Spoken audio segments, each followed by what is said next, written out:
আসসালামু আলাইকুম এভরিওয়ান।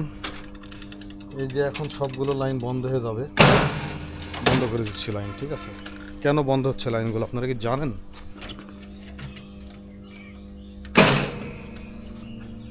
সবগুলো লাইন বন্ধ করে দিচ্ছি, সব এই যে বন্ধ। ঠিক আছে, এটা হচ্ছে আমাদের 7G ফিডার বন্ধ। তারপর হচ্ছে এটা আমাদের ধাইনগর ফিডার।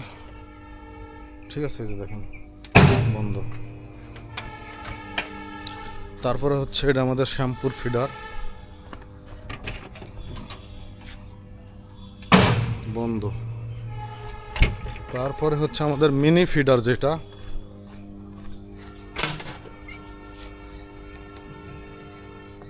বন্ধ।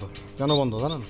কারণ হচ্ছে যে আমাদের এখান থেকে আরেকটা লাইন চলে আর কি, আমাদের মেন লাইন থেকে ওই লাইনটা এখন আরেকটা লাইনের সাথে সংযুক্ত করবো। সংযুক্ত করার জন্য আমরা লাইনগুলো নীল মানে পুরো সাব স্টেশন এখন জিরো করে দিলাম, লোড জিরো।